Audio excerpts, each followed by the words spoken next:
اعوذ باللہ من الشیطان الرجیم بسم اللہ الرحمن الرحیم السلام علیکم ورحمۃ اللہ وبرکاتہ۔ ناظرین محترم، 27 شب ماہ مبارک رمضان ہے۔ 1446 ہجری ماہ مبارک رمضان کی اس 27ویں شب میں سلسلہ وار پروگرام جو خاتم الانبیاء لائبریری پنچ کے زیر اہتمام ہو رہا ہے، رمضان المبارک کی اہمیت و فضیلت کے عنوان سے، اس پروگرام میں آپ تمام ناظرین کا خیر مقدم کرتا ہوں۔ ناظرین محترم، آج کے جلسے میں قبلہ و کعبہ حجت الاسلام و مسلمین مولانا سید قرار حسین جعفری صاحب قبلہ ہمارے اس پروگرام کے مہمان ہیں۔ میں قبلہ و کعبہ کا بھی پروگرام میں خیر مقدم کرتا ہوں۔ السلام علیکم ورحمۃ اللہ وبرکاتہ۔ وعلیکم السلام ورحمۃ اللہ وبرکاتہ۔ بہت بہت شکریہ قبلہ آپ کا۔ قبلہ، گناہ اور نافرمانی کیا ہے؟ گناہوں کی کتنی قسمیں ہیں اور اس کے آثار و نتائج کیا ہیں؟ اس سلسلے میں ہمارے ناظرین کی خاطر ذرا وضاحت فرما دیں۔ اعوذ باللہ من الشیطان اللعین الرجیم، بسم اللہ الرحمن الرحیم، الحمد للہ رب العالمین، والصلاة والسلام علی اشرف الانبیاء والمرسلین وعلی آلہ الطیبین الطاہرین المعصومین، اما بعد، فقد قال اللہ تبارک و تعالی فی القرآن المجید، بسم اللہ الرحمن الرحیم، الذین یجتنبون کبائر الاثم والفواحش الا اللمم ان ربک واسع المغفرہ۔ قرآن مجید اللہ کی بابرکت کتاب، اس میں گناہوں کے سلسلے میں اللہ تبارک و تعالی اس آیت کریمہ کے اندر ارشاد فرما رہا ہے کہ جو لوگ گناہ کبیرہ اور فحش باتوں سے پرہیز کرتے ہیں، بے شک آپ کا پروردگار ان کے لیے بہت وسیع مغفرت والا ہے۔ دیکھیے، فاحشہ ہر گناہ کو کہا جاتا ہے، جیسے زنا ہے، چوری ہے، غیبت ہے، یہ اس طرح کی چیزیں، ان کے لیے لفظ فاحشہ جو آیت کریمہ کے اندر جو ہے وہ استعمال ہوا ہے۔ اور پھر لفظ لمم استعمال ہوا ہے، اس کے مختلف معنی جو ہے مفسرین نے نقل کیے ہیں کہ ایسے گناہ جو ناخواستہ طور پر ہوں اور ان کو مقرر انجام نہ دیا جائے، یہ لمم کی فہرست میں آتے ہیں۔ پھر فرمایا کہ ایسے گناہ جن کے انجام دینے کا ارادہ کر لیا گیا ہو لیکن انہیں انجام نہ دیا گیا ہو، یہ بھی اسی قسم میں آتے ہیں گناہوں کی۔ اور وہ گناہ جس گناہ کے بعد عذر خواہی اور توبہ کی جائے، یا جن گناہوں پر عذاب کا وعدہ نہیں دیا گیا ہے، یا ایسے گناہ جن کے انجام دینے پر کوئی بھی حد معین نہیں کی گئی ہے، یہ لمم کی فہرست میں آتے ہیں، اس گناہ کی اس قسم میں آتے ہیں۔ دیکھیے، خدا کی نافرمانی چاہے جیسے بھی ہو بہت بڑی ہے، بے شک، لیکن پھر بھی تمام گناہ ایک جیسے نہیں ہیں۔ جھوٹ اور غیبت جیسے گناہوں کی برائی زیادہ ہے۔ جھوٹ کے تو تمام گناہوں کی وہ چابی ہے کہ انسان جھوٹ بولتا ہے تو اگلے گناہ میں داخل ہوتا ہے، پھر اس کے لیے جھوٹ بولتا ہے تو آگے گناہ میں داخل ہوتا ہے۔ اسے گناہوں کی چابی کہا گیا ہے، اور ان کی سزائیں بھی سخت ہیں۔ اس کے علاوہ گناہ کا زمانہ، کہ کس زمانے میں اس نے گناہ کیا ہے، گناہ کی جگہ، کس جگہ پہ اس نے گناہ کیا ہے، گناہ کار کا ارادہ کیسا تھا، گناہ کے سلسلے میں وہ جانتا تھا یا نہیں جانتا تھا، وہ گناہوں کو بار بار انجام دے رہا تھا کہ ایک ہی بار گناہ کو انجام دیا ہے۔ تو یہ ساری چیزیں ہیں، ان کی بنا پر جو ہے وہ گناہ کا جو ہے وہ اثر مترتب ہوگا، اور اس کا عذاب بھی اسی کے مطابق جو ہے وہ اللہ کی ذات اس کے لیے طے کرے گی۔ حضرت امیر المومنین علیہ السلام فرماتے ہیں کہ سب سے بدترین گناہ وہ ہے جسے انسان چھوٹا سمجھے۔ گناہ کو چھوٹا نہیں سمجھنا چاہیے، گناہ کو چھوٹا سمجھنا بھی ایک بہت بڑا گناہ ہے۔ ٹھیک ہے، اس کو جو ہے یہی چھوٹے چھوٹا گناہ جو ہے یہ مل کر کے بہت بڑا گناہ جو ہے گناہ کبیرہ میں جو ہے وہ بدل جاتے ہیں۔ اس کے لیے میں ایک واقعہ نبی کریم حضرت محمد مصطفیٰ صلی اللہ علیہ وآلہ وسلم کا سننے والوں کے لیے، کہ نبی کریم جو ہے وہ اپنے اصحاب کے ساتھ سفر فرما رہے تھے، صحرا میں رکنا ہوا تو رسول اللہ نے فرمایا اپنے اصحابیوں سے کہ جاؤ لکڑیاں چن کے لاؤ، آگ جلائی جائے۔ تو اصحاب نے کہا یہاں صحرا میں یا رسول اللہ کہاں لکڑیاں ہیں، کہاں کچھ ہے، یہاں تو کچھ بھی نہیں ہے، تو ہم کیا لے کے آئیں؟ تو رسول اللہ نے فرمایا جاؤ کوشش کرو، دیکھو تو اصحاب کرام حکم رسول پاتے ہوئے گئے اور جا کر کے دیکھا، چند تھوڑے سے عرصے کے بعد جو ہے اپنے اپنے ہاتھوں میں کچھ نہ کچھ جو ہے خس و خاشا تن کے اس طرح کی چیزیں لے کر گیا اور ڈالا، ایک بہت بڑا ڈھیر بن گیا۔ رسول اللہ نے فرمایا دیکھو ابھی آپ کہہ رہے تھے یہاں کچھ بھی نہیں ہے، لیکن جب آپ نے دیکھا اور کیا تو یہ اتنا ڈھیر بن گیا۔ ایسے ہی انہوں نے مثال دے کر کہا کہ دیکھو جیسے تمہاری زندگی میں چھوٹے چھوٹے گناہ ہیں جن کو تم دیکھتے کہتے کچھ بھی نہیں ہے، لیکن یہی گناہ آہستہ آہستہ ایک بہت ڈھیر کی شکل میں اور گناہ کبیرہ میں بدل جاتے ہیں۔ انسان کو اپنے گناہوں کو امیر المومنین فرماتے ہیں کہ آپ انہیں چھوٹا مت سمجھیں۔ امام رضا علیہ السلام نے گناہ کبیرہ کی ایک فہرست بیان کی ہے جن سے جو ہے وہ اجتناب کرنا چاہیے، اپنے آپ کو انسان کو بچانا چاہیے، جس سے قتل کرنا ہے گناہ ہے، ٹھیک، گناہ کبیرہ ہے، زنا گناہ کبیرہ ہے، چوری ہے، شراب پینا ہے، والدین کو ناراضی ان کا ناراضی ہونا ہے، حق والدین ہے، ٹھیک ہے، میدان جنگ سے فرار کرنا بھاگنا ہے، یتیم کے مال کو ناحق تصرف کرنا، ان میں سے امور جیسے مردار کا گوشت کھانا، خون پینا، خنزیر اور خدا کے علاوہ کسی دوسرے کے نام پر ذبح ہونے والے جانور کو گوشت کھانا، سود لینا وغیرہ، رشوت لینا ہوا، جوا کھیلنا ہوا، کام تولنا ہوا، پاک دامن عورتوں کے اوپر تہمت لگانا ہوا، لواط ناحق گواہی دینا ہوا، رحمت خدا سے نا امید ہونا ہوا، خود کو عذاب الہی سے محفوظ سمجھنا، رحمت الہی سے مایوس ہونا، ظالموں کی مدد کرنا، ان پر بھروسہ کرنا، جھوٹی قسم کھانا، دوسری کے حقوق کو ادا نہ کرنا، جھوٹ بولنا، تکبر، فضول خرچی، بربادی، خیانت کرنا، حج بجا لانے میں کوتاہی کرنا، یہ وہ تمام گناہ ہیں جو امام علیہ السلام نے گنوائے ہیں، انہیں گناہ کبیرہ کہا گیا کہ ان سے جو ہے بچنے کی ضرورت ہے۔ بعض چیزیں جو شرائط گناہ میں صغیرہ کو بھی کیا کرتے ہیں گناہ کبیرہ میں بدل لیتے ہیں، جیسے بار بار جب اگر گناہ صغیرہ کو انسان انجام دے گا تو وہ جو ہے وہ گناہ کبیرہ میں بدل جائیں گے۔ آپ نے آثار و نتائج کی بات کی، دیکھیے گناہ و نافرمانی کے اثرات انسان و معاشرے، مقام اور زمانے اور نسل کے نسل بعد نسل ظاہر ہوتے رہتے ہیں۔ یہ ان کے اثرات جو ہے جیسے ضمیر کا عذاب ہے، کیونکہ گناہ عقل و ضمیر کی مخالف ہے، تو یہ اس کے اثرات اور نتائج میں سے ایک ہے گناہوں کی۔ جیسے سنگ دلی ہے، انسان کا دل جو ہے سخت ہو جاتا ہے، یہ بھی گناہوں کی وجہ سے یہ بھی سنگ دل ہو جاتا ہے۔ نعمتوں کا چھن جانا ہے تو یہ بھی گناہوں کی وجہ سے ہوتا ہے۔ دعا کا قبول نہ ہونا ہے، بعض وقت ہوتا ہے کہ انسان دعا کرتا ہے، سوچتا ہے کیوں خدا میری دعا کو قبول نہیں کر رہا ہے، اس کی وجہ جو ہے گناہ ہوتی ہے کہ گناہوں کی وجہ سے جو ہے وہ ان کی دعائیں قبول۔ رزق میں کمی ہوتی ہے، بعض وقت دیکھتے ہیں کہ کوئی کاروبار نہیں چل رہا ہے، کہیں سے کچھ آمدن نہیں ہے، کچھ نہیں ہے، لیکن اس کی وجہ کو وہ سمجھنے کی کوشش نہیں کرتا ہے کہ وجہ جو ہوتی ہے وہ گناہ جو اپنی زندگی میں وہ انجام دیتا ہے، وہ گناہ باعث ہوتے ہیں کہ اس کی رزق میں کمی ہو رہی ہے۔ نماز شب جیسی عبادت سے محروم ہو جاتا ہے، اللہ توفیق بعض لوگ کہتے ہیں نماز شب کی توفیق نہیں ہوتی، وجہ کیا؟ وجہ وہ گناہ ہے جس کی طرف اس کی توجہ نہیں ہے۔ ناگہانی بلائیں، یہ بارشوں کا نہ ہونا جو ہم دیکھتے ہیں، گھر کی بربادی، گھر میں ہر چیز موجود ہے لیکن اس کے باوجود سکون نہیں ہے، وجہ کیا ہے؟ وجہ حقیقت میں وہی گناہ ہے۔ یہ وہ آثار ہیں، عمر کا کم ہونا، زلزلے آنا، فقر، غربت، غم، بیماری، یہ ساری وہ چیزیں ہیں کہ جو آیات اور روایات کی روح سے کہا گیا ہے کہ یہ گناہوں کی وجہ سے ہے۔ اب ان کی تلافی کیسے ان گناہوں کی کیسے کیا جائے؟ دیکھا توبہ جو ایک چیز ہے جی اور عمل صالح ہے، اگر وہ انسان انجام دیتا ہے تو پروردگار ان گناہوں کو حسنات میں بدل دیتا ہے، جیسا کہ ارشاد ہوتا ہے کہ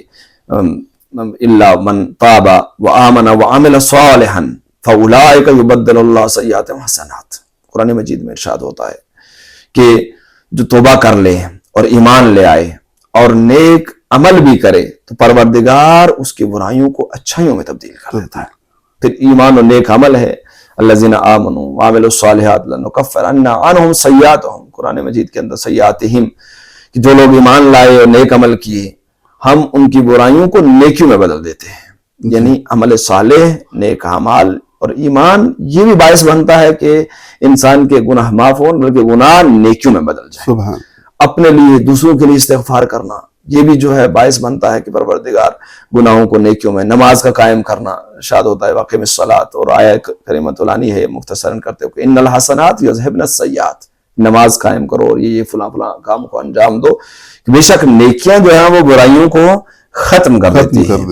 تو یہ گناہ کبیرہ سے اجتناب ہے، جنگ میں شرکت کرنا اور شہادت وغیرہ، یہ برائے خدا میں خرچ کرنا، لوگوں کی مشکلات میں ان کے کام آنا، سلام کرنا، کھانا کھلانا، نماز شب وغیرہ، محمد و آل محمد پر درود و سلام بھیجنا، آیات و روایات کی روح سے، یہ وہ سارے اعمال ہیں کہ جو انسان کے گناہوں کو زائل کر دیتے ہیں، جلا دیتے ہیں، بلکہ ان کے گناہوں کو نیکیوں سے بدل دیتے ہیں۔ جی بہت شکریہ قبلہ۔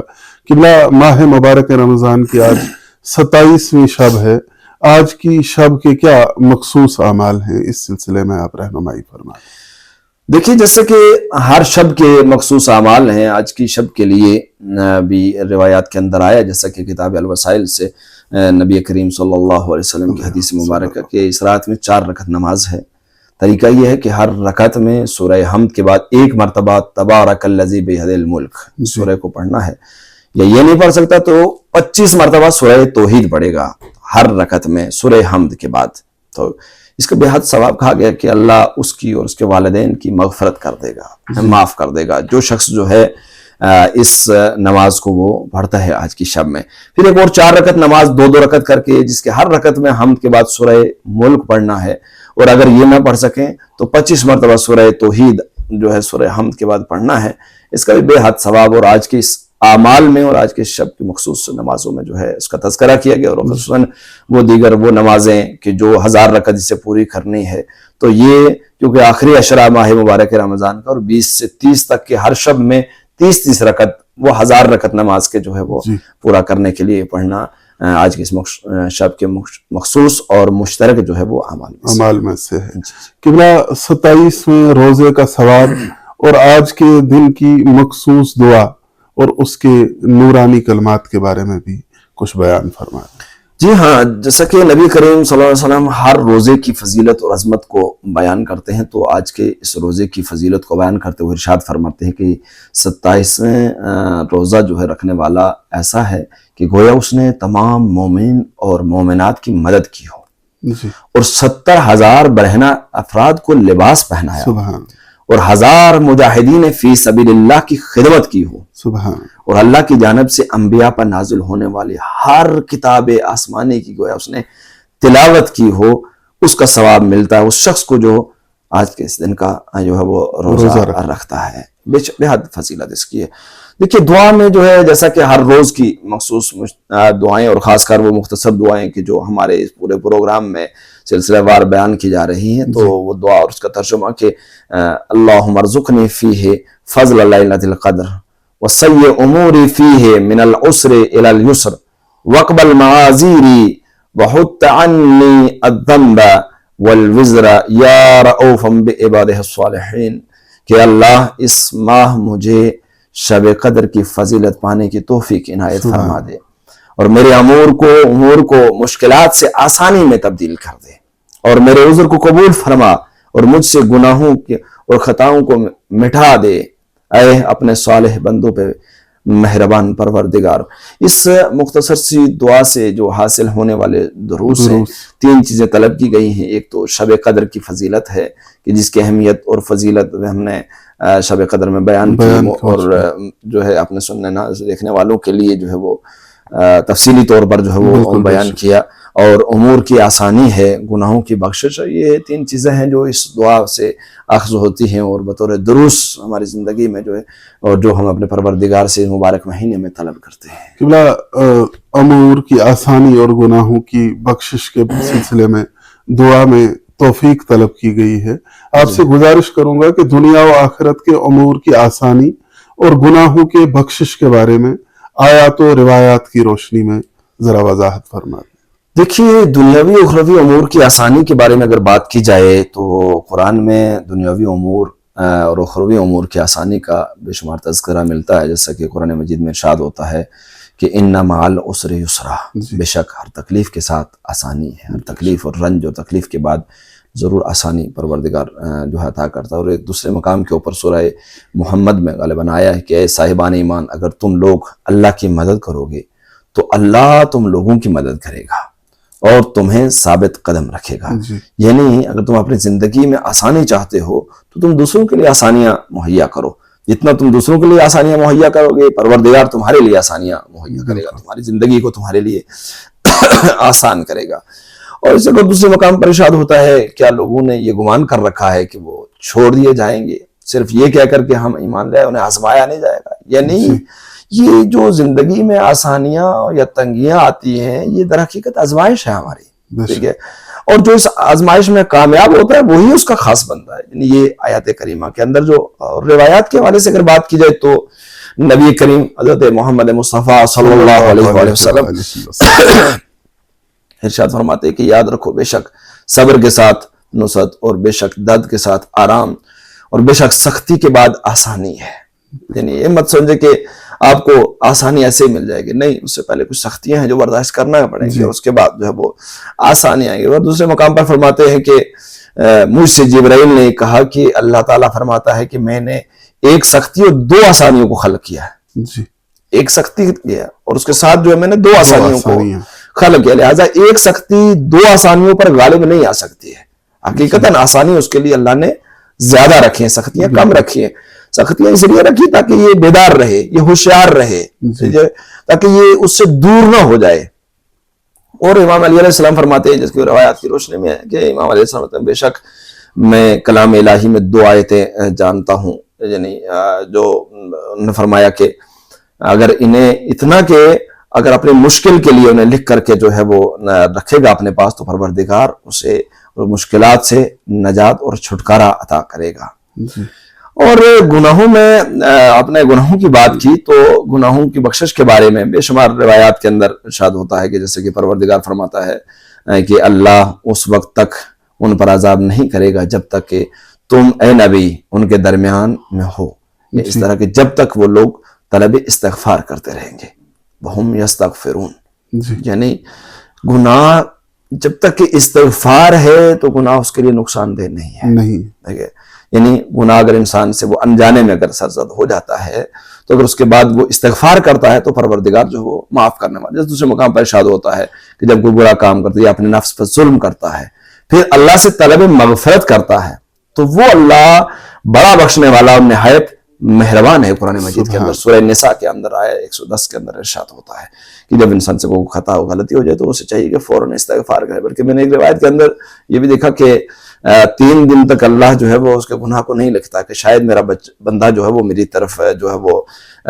متوجہ ہو جائے اور مجھ سے توبہ کر لے, اور اگر توبہ کر لیتا ہے تو اللہ جو ہے اس کو معاف کر دیتا ہے. یعنی اللہ.